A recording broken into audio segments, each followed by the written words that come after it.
사도행전 8장 14절부터 24절까지 사도행전 8장 14절부터 24절까지 말씀 대독해 줍니다.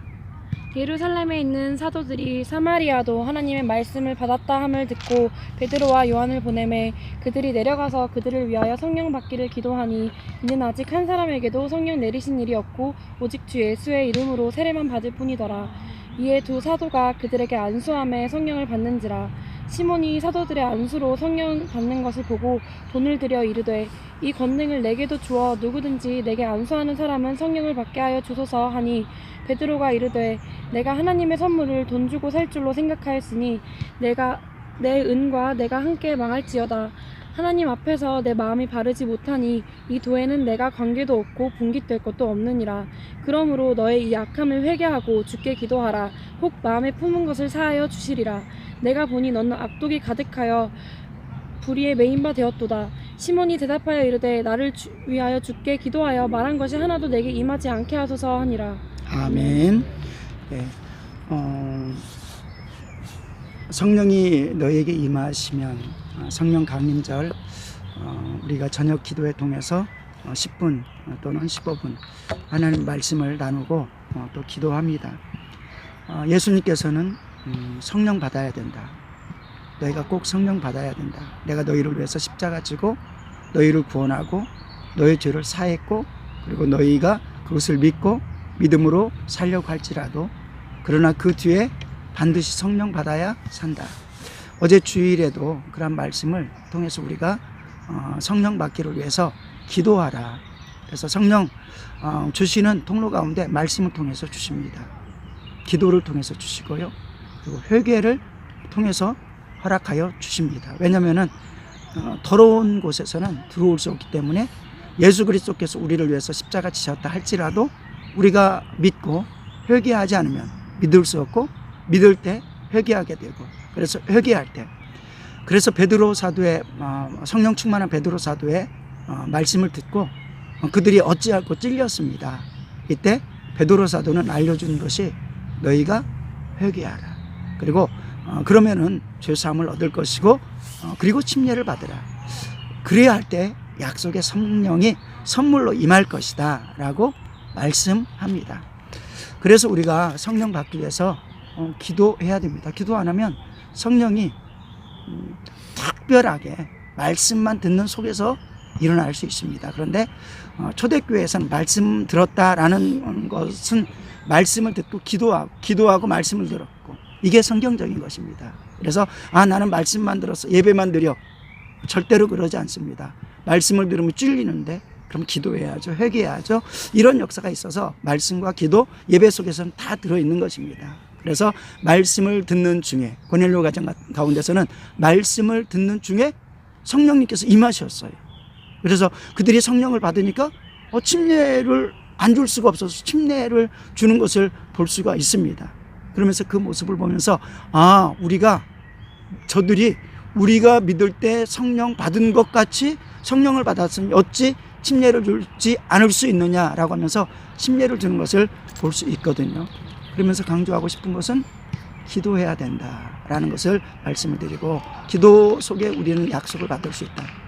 그러면서 하나님께서 야고보 사도를 통해서 말씀하십니다.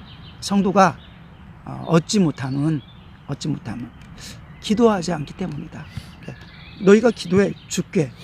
예수님께서도 말씀하시고 이제부터는 너희가 받도록 기도해. 말씀했거든요. 너희 이제는 돼. 너희가 내가 너를 위해서 십자가 졌고 그것을 너희가 믿으니까 지금부터 구해. 그러면 내가 너에게 줄 거야. 그런데 야고보 사도는 사실은 정욕으로 구하는 것을 훈계하기 위한 것이지만 책망하고 바르게 기도하게 가르치려는 것이지만 그 앞에 선포를 합니다. 너희가 얻지 못함은 기도하지 않기 때문이다.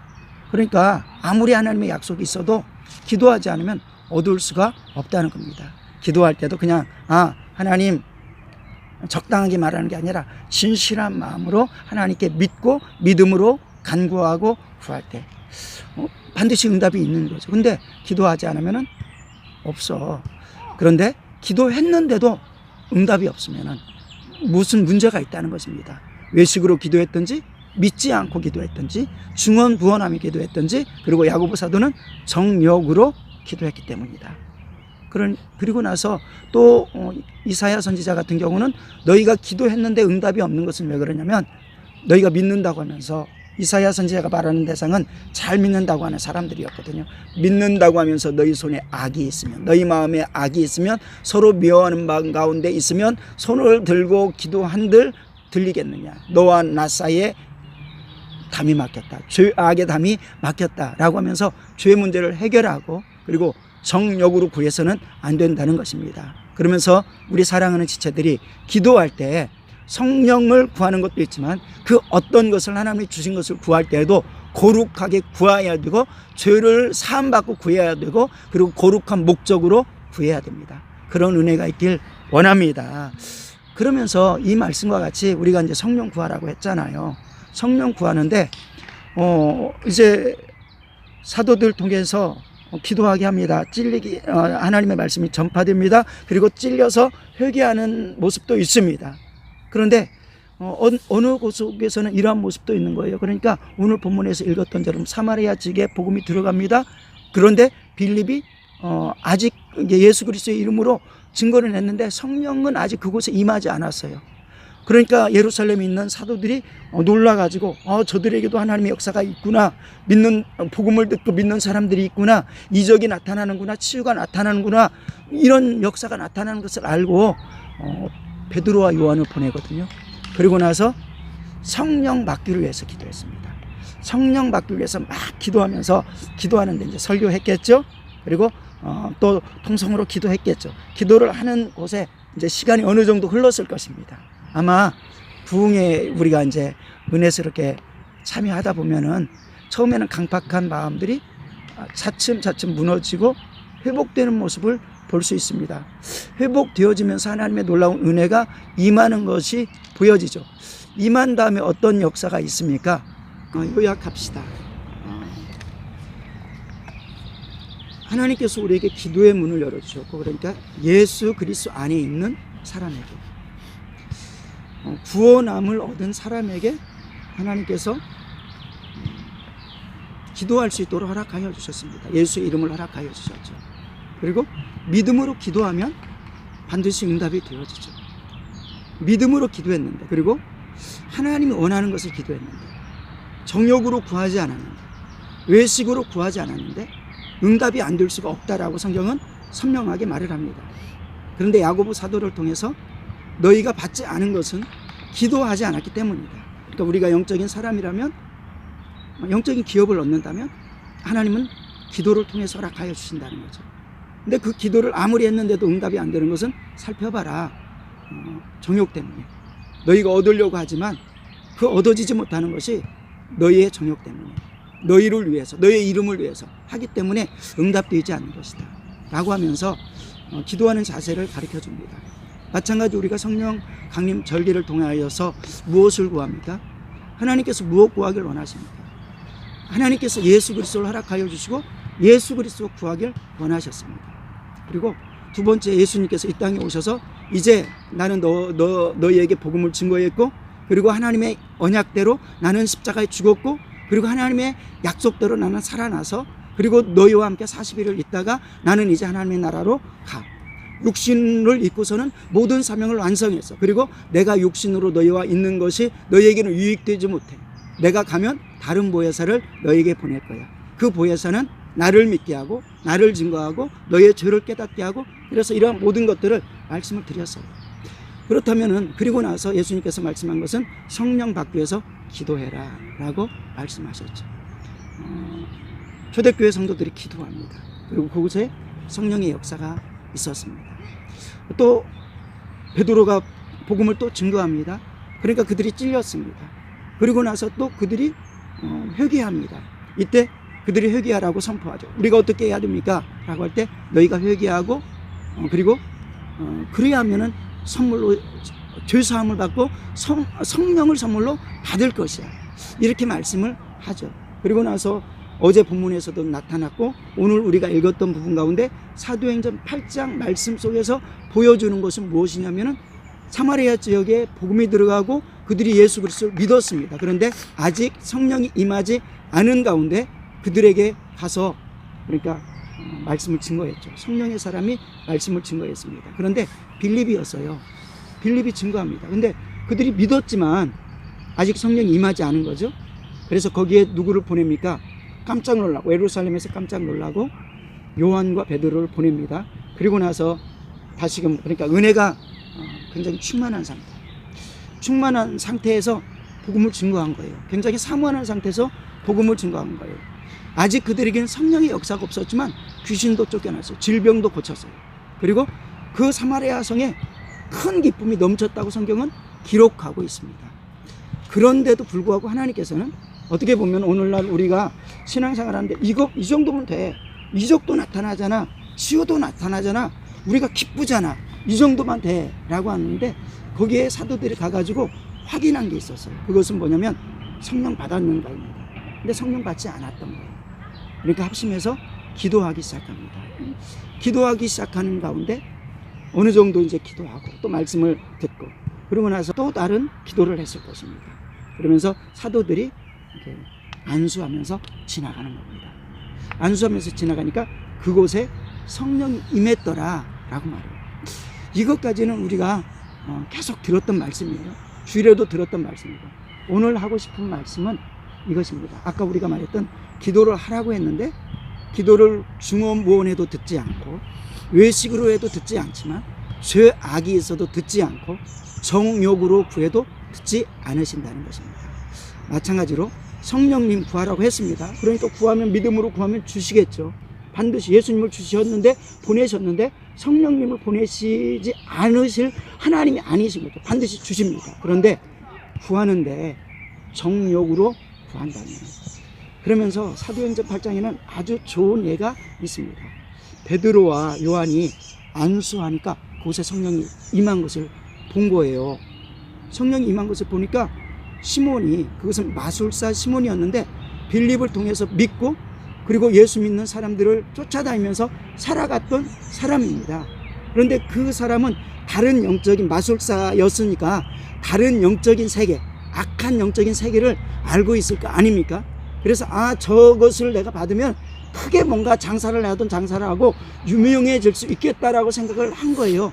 그러니까 저것을 내가 돈 주고라도 사면 좋겠다 해가지고 내가 이 돈을 줄 테니까 이 은을 줄 테니까 당신의 그 안수에서 성령 임하게 하는 그것을 나에게 파십시오 라고 하니까 하나님의 선물을 돈으로 살려고 한 것입니다. 그러니까 베드로의 입술 가운데 어떻게 나오냐면은 네가 하나님의 선물을 돈으로 살려고 하느냐 네가 그 돈과 함께 망할지어다. 이 축복은 너에게는 기업도 없고 너에게 있을 것도 없다라고 선포해버립니다. 그러니까 깜짝 놀란 거죠. 이 모든 당신의 저주가 내게 돌아오지 않기를 원합니다 라고 하니까 베드로가 회개하라. 그래야면 하나님께서 사해 주실지도 몰라. 사해 주겠다, 사해 줄 것이다 이렇게도 말하지 않았어요. 혹시라도 너희가 간절히 간구하고 기도하면 너의 지금 악독한 혀의 표현을 사해 주실지도 모르니까 간절히 기도해. 그러니까 망하여 버렸는데 기회를 허락하여 준 것입니다. 자, 우리가 지금 기도합니다. 그리고 또 예수님 승천하신 후에 10일간의 성령 강림 기간이잖아요. 그래서 그 기간을 우리는 2000년이 지난 오늘날에도 다시 더 기억하고 그것을 더 영적으로 기억하면서 기도하는 겁니다. 성령님 오셔야 됩니다. 성령님 나를 주장하여 주셔야 됩니다. 그리고 성령에 충만했던 사람들도 때때로는 죄가 있으면 성령님 떠나가십니다. 이때 어둠이 다시 우리를 공격할 수 있습니다. 이때 성령님이 다시금 우리를 주장해야 되는 거죠. 그래서 우리는 성령님 오십시오. 분명히 목적이 있어야 되는 겁니다. 예수님을 보내신 목적은 무엇입니까? 죄사함의 목적입니다. 하나님이 함께 하시는 목적입니다. 성령님이 우리와 함께하는 목적이 무엇입니까? 내 죄를 깨닫게 하고 예수님을 알게 하고 그리고 고아처럼 버리지 아니하고 그리고 성경 속에서는 복음을 증거하고 말씀처럼 살게 하는 역사가 성령의 역사를 통해서만 성도는 가능하기 때문에 성령을 구하라고 했는데 우리는 성령 달라고 하는데 막연히 그냥 중원부원하듯이 있으면 좋잖아요. 잘못된 거죠. 그리고 때때로 시몬처럼 그걸 가지고 악용하려고 한다면 때로는 기독교 안에서도 점치듯이 무당짓 하듯이 그렇게 하려고, 그러니까 시몬처럼 그렇게 할 때 구하는 것 자체가 잘못이 되어지는 것입니다. 그러나 우리는 예수 없이 살 수 없고 예수의 보혈 없이 살 수 없듯이 성령 없이도 살 수 없다는 것을 기억하면서 그 성령님을 구하고 하나님이 주시고자 원하시는 성령님을 구할 때 하나님은 반드시 주실 것입니다. 이때 말씀을 듣는 곳에, 기도하는 곳에, 그리고 내 삶에서 혹시라도 중언부언하면 다른 사람 방언 받았는데 나만 방언 못했네? 달라고 하는 것, 이것도 정욕으로 구하는 것과 마찬가지입니다. 성령 받고 은사 있으면 세상적으로 표현해서 본때가 있어, 이래서 구하는 것도 정욕적으로 구하는 것이고 하나님을 기만하는 것과 같습니다. 하나님의 귀한 선물, 내가 죽게 되었는데, 그리고 이제 내가 믿게 되어서 이제 살아가야 되는데 거룩하신 성령님이 없이는 난 살 수 없기 때문에 하나님께서 그거 아시고 구하라고 했고 주신다고 했기 때문에 이미 예수님께서 십자가 지셨고 그 약속 이루어 주셨고 2000년 전부터 이미 이루어 주셨습니다. 그래서 오늘도 우리가 구하는데 오늘은 그 모습을 다시금 점검하면서 내가 혹시라도 정욕으로 구하고 있지 않나, 하나님의 은혜를 받았었는데 그 은사를 또 이미 받으신 분들에 대해서는 성령님 혹시라도 기만하고 잘못 사용하지 않았나 라는 부분들을 점검할 때 다시금 거룩하신 성령님이 우리를 지배하게 될 줄로 믿습니다. 기도하도록 하겠습니다. 하나님 아버지, 감사합니다. 또 귀한 또 반가운 얼굴도 또 볼 수 있어서 또 하나님 감사합니다. 주님, 이 시간이 오직 다른 시간이 아니라 우리 성령 하나님을 바랄 수 있는 시간 되게 도와 주시옵소서. 하나님, 우리가 성령님이 필요한 거 우리가 마음속에 다 가졌습니다. 하나님, 그러나 잘못 구하면 안 된다는 거, 정욕으로 구하면 안 된다는 거, 죄를 붙들고 구하면 안 된다는 거, 시몬 마술자처럼 헛되게 구하면 안 된다는 것을 오늘 말씀에 싸우니 하나님, 우리가 성령님을 구할 때 주님이 정말 주시고자 하는 그 목적에 따라 구하게 도와 주시옵소서. 그래서 응답되어지는 귀한 날 되게 도와 주시옵소서. 감사드리며 축복하오며 우리 주 예수님의 이름으로 기도드리옵나이다. 아멘.